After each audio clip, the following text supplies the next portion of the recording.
Hi, my name is Jennifer Hermann. I'm from Liminal Church, and I'm here to read the reflections on the first Sunday of Lent.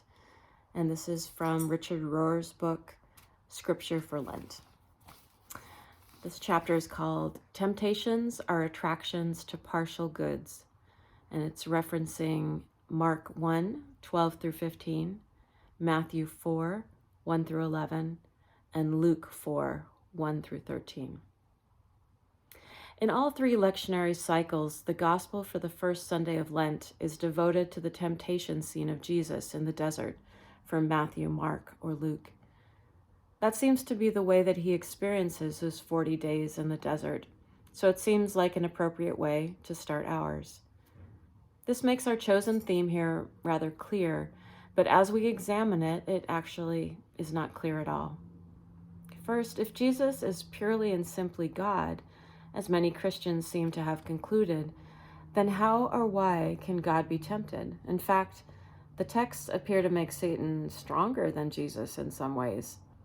We clearly have a very different image of both Jesus and God today than Matthew, Mark, or Luke do. Second, even if Jesus were merely a human, then what precisely is the meaning of these temptations to his humanity? That would seem to be the meaning and application for us today. In short, I see the three temptations as the primal and universal temptations that all humans must face before they dare take on any kind of power, as Jesus is about to do. They are all temptations to the misuse of power for purposes less than God's purpose. They are sequentially the misuse of practical everyday power, the misuse of religious power, and finally, the misuse of political power. These are the constant tragedies that keep defeating humanity. Jesus passes all three tests, and thus the devil left him because he could not be used for lesser purposes. If you face such demons in yourself, God can and will use you mightily. Otherwise, you will for sure be used. But let me point out something that we almost always fail to notice. We can only be tempted to something that is good on some level, partially good or good for some, or just good for us and not for others. Temptations are always about good things, or we couldn't be tempted. In these cases, it's bread and scripture and kingdoms and their magnificence.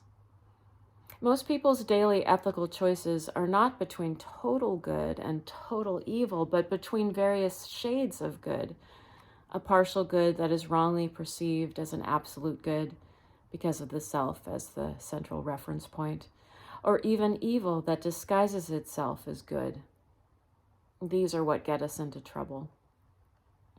Jesus is the master of spiritual discernment here, which is always much more subtle and particular than mere obedience to external laws. Note that Jesus quotes no moral commandments here, but only wisdom texts from Deuteronomy. Rohr concludes this portion with a reading from Mark 1, verses 12 and 13. The Spirit drove Jesus into the wilderness, where he stayed for 40 days. There he was put to the test by Satan. He was with the wild beasts, yet angels ministered to him. And finally, Rohr ends today with just what he calls a starter prayer. So I'll pray that, and then it's your turn. God, help us to distinguish my wild beasts from my angels. Help me to see how I often confuse one with the other. That's our reading for today. I hope you have a blessed week. Bye-bye.